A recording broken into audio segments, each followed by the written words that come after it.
അത് നിങ്ങൾക്കുള്ള അഭിപ്രായം നിങ്ങൾ എഴുതിക്കൊണ്ടിരിക്കുന്നത്, അത് നിങ്ങളിപ്പോൾ ഇവിടെ ആവർത്തിക്കുന്നല്ലേ ഉള്ളൂ. എൻ്റെ നിലപാട് ഞാൻ വ്യക്തമാക്കിയല്ലോ. നിങ്ങളെല്ലാവരും എഴുതിക്കൊണ്ടിരിക്കുന്ന കാര്യങ്ങളുണ്ടല്ലോ, ആ എഴുതിക്കൊണ്ടിരിക്കുന്ന കാര്യങ്ങൾ തന്നെയല്ലേ നിങ്ങളിപ്പോൾ ആവർത്തിക്കുന്നത്.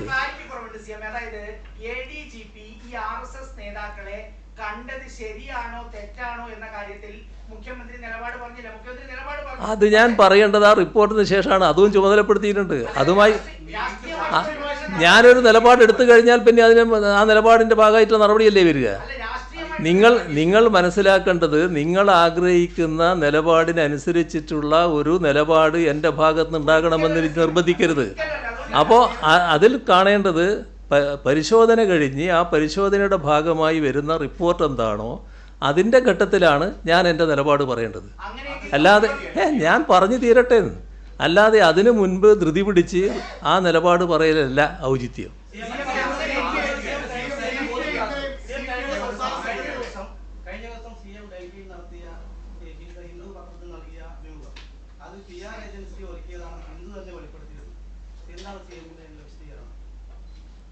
അതാണ് ഒരു പ്രധാന വിഷയമായിട്ട് പിന്നീട് ഇപ്പം നിങ്ങൾ പലരും ഉന്നയിച്ചൊരു കാര്യം.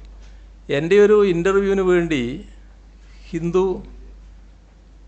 ആവശ്യപ്പെടുന്നു എന്നുള്ളത് എൻ്റെ അടുത്ത് പറയുന്നത് എനിക്ക് പരിചയമുള്ളൊരു ചെറുപ്പക്കാരനാണ്. അത് നമ്മുടെ ആലപ്പുഴയിലെ ദേവകുമാറുടെ മകനാണ്.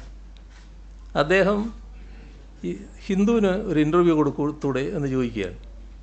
അപ്പോൾ ഈ ഹിന്ദുവിന് ഇൻ്റർവ്യൂ കൊടുക്കുന്നതിന് വേറെ പ്രശ്നമൊന്നുമില്ല, അത് എനിക്കും താല്പര്യമുള്ള കാര്യമാണ്, ആയിക്കോട്ടെ എന്ന് ഞാൻ പറഞ്ഞു. അപ്പോൾ സമയം എങ്ങനെയാണെന്ന് ചോദിച്ചപ്പോൾ സമയം വളരെ കുറവാണ്, കമ്മിറ്റി മീറ്റിംഗ് ഒക്കെയാണല്ലോ. അതിനിടക്കുള്ളൊരു സമയം ഞാൻ പറഞ്ഞു.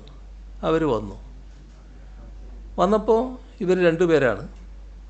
ഒന്ന് ഒരു ലേഖികയാണ്, നമ്മുടെ ഒറ്റപ്പാലത്തുകാരിയാണെന്ന് പറഞ്ഞു ഞാൻ ചോദിച്ചപ്പോൾ. അപ്പോൾ അവർ പറഞ്ഞു ഞാൻ നിങ്ങളെ നേരത്തെ ഇൻ്റർവ്യൂ ചെയ്തിട്ടുണ്ട്. എനിക്കത് ഓർമ്മയുണ്ടായിരുന്നില്ല. നേരത്തെ അവർ ഇൻ്റർവ്യൂ ചെയ്തിട്ടുണ്ടെന്ന് എന്നോട് പറഞ്ഞു. ഞാനത് ഓർക്കുന്നില്ല. ഏതായാലും അവരെ പരിചയപ്പെട്ടു, ഇൻ്റർവ്യൂ ആരംഭിച്ചു. ഇൻ്റർവ്യൂവിൽ പിന്നെ നിങ്ങൾ സാധാരണ സ്വഭാവം അനുസരിച്ച് ഒരുപാട് ചോദ്യം ചോദിക്കുമല്ലോ. ആ ചോദ്യങ്ങളെല്ലാം ഞാൻ മറുപടിയും പറഞ്ഞു, എല്ലാ ചോദ്യങ്ങൾക്കും മറുപടി പറഞ്ഞു. അതിലൊരു ചോദ്യം അൻവറിൻ്റെ പ്രശ്നവുമായി ബന്ധപ്പെട്ടായിരുന്നു.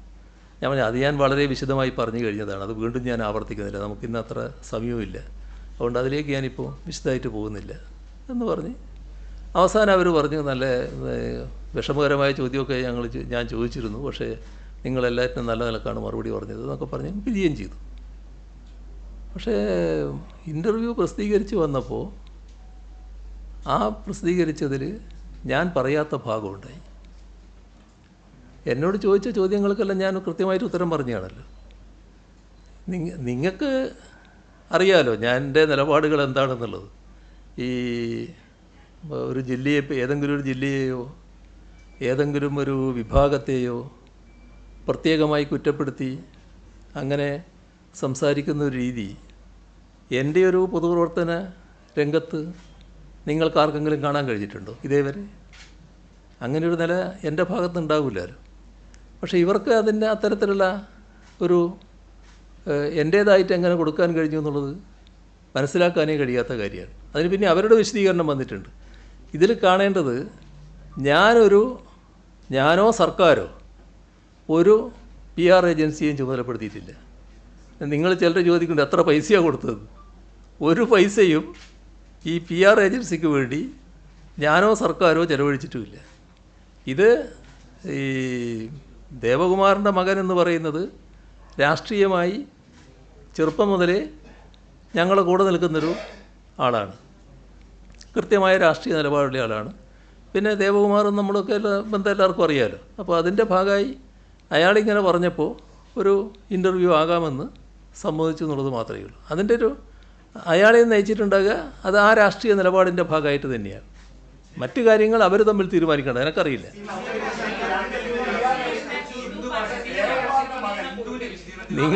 നിങ്ങൾ ഞാൻ പറഞ്ഞില്ലേ, നിങ്ങളെല്ലാവരും കൂടി പറഞ്ഞാൽ ആരെ ശബ്ദം കേൾക്കുക?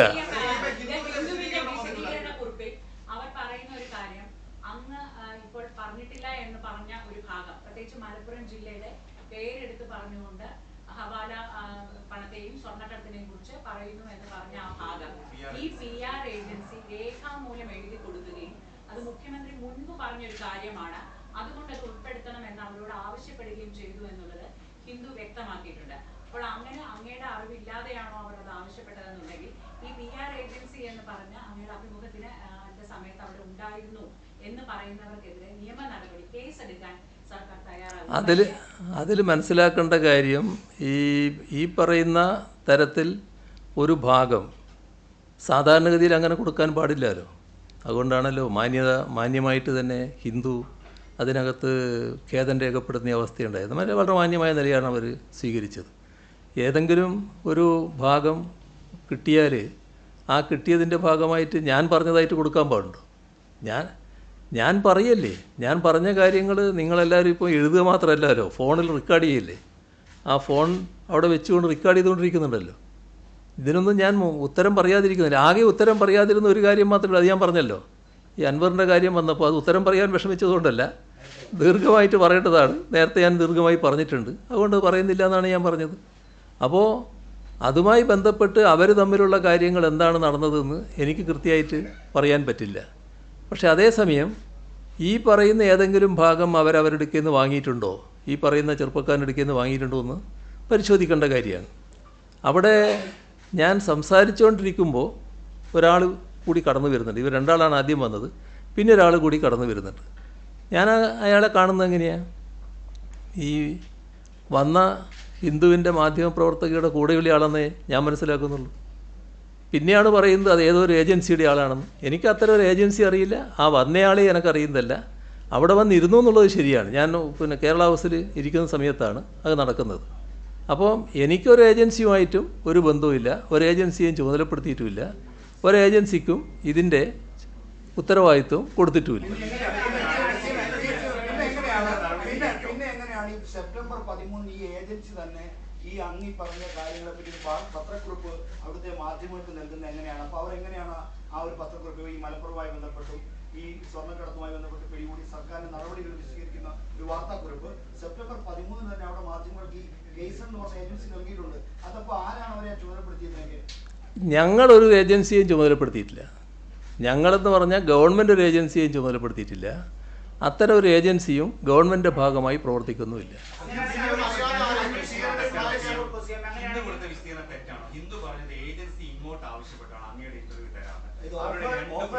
നിങ്ങൾ തമ്മിലുള്ള മാധ്യമങ്ങൾ തമ്മിലുള്ള പോരിന് എന്നെ ഇടയാക്കരുത്. നിങ്ങൾ ആ വഴി സ്വീകരിക്കരുത്. ഹിന്ദുവിനെ പറ്റി ഞാൻ പറഞ്ഞു, ഹിന്ദു മാന്യമായ നിലപാടാണ് സ്വീകരിച്ചത്. നിങ്ങളാണെങ്കിൽ സ്വീകരിക്കില്ല. ആ മാന്യമായ നിലപാടെന്ന് പറഞ്ഞാൽ അത് ചെയ്യാൻ പാടില്ലാത്തതായിരുന്നു. മുഖ്യമന്ത്രി പറഞ്ഞ കാര്യങ്ങൾ, മുഖ്യമന്ത്രി പറയാത്ത കാര്യങ്ങൾ ഉൾപ്പെടുത്തിയത് ശരിയായില്ല എന്ന് തന്നെ അവർ വ്യക്തമായി പറഞ്ഞിട്ടുണ്ട്. അത്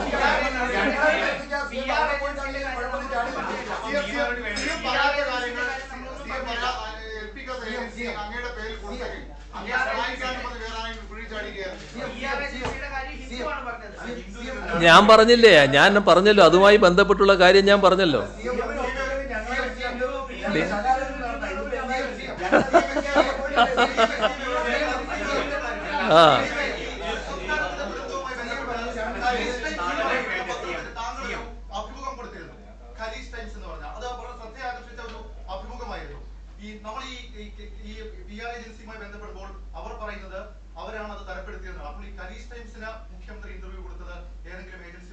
ഗൾഫിലുള്ള പലരും പല ഏജൻസികളും എൻ്റെ അടുത്ത് ഇൻ്റർവ്യൂ എടുക്കാറുണ്ട്. പല ഘട്ടങ്ങളിൽ എടുത്തിട്ടുണ്ട്. ഇപ്പോൾ അല്ല, വർഷങ്ങൾക്ക് മുൻപേ എടുത്തിട്ടുണ്ട്. ഇപ്പോൾ എടുത്ത മാത്രമല്ല, വർഷങ്ങൾക്ക് മുൻപേ എടുക്കാറുണ്ട്. അത് ഗൾഫിലുള്ള പല മാധ്യമങ്ങളും അവിടെയുള്ള മലയാളികളുടെ സാന്നിധ്യം വെച്ചുകൊണ്ട് കാര്യങ്ങൾ പലതും അറിയാൻ താല്പര്യം പ്രകടിപ്പിക്കാറുണ്ട്. എന്താണെന്ന് എനിക്കിപ്പോൾ കൃത്യമായിട്ട് പറയാൻ പറ്റില്ല.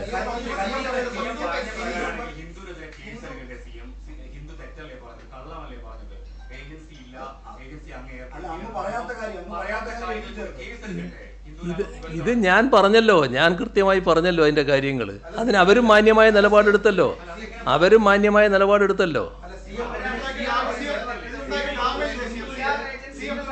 ഡാമേജ് ഉണ്ടാക്കാൻ വേണ്ടിയല്ലേ നിങ്ങൾ എല്ലാവരും ശ്രമിച്ചുകൊണ്ടിരിക്കുന്നത്?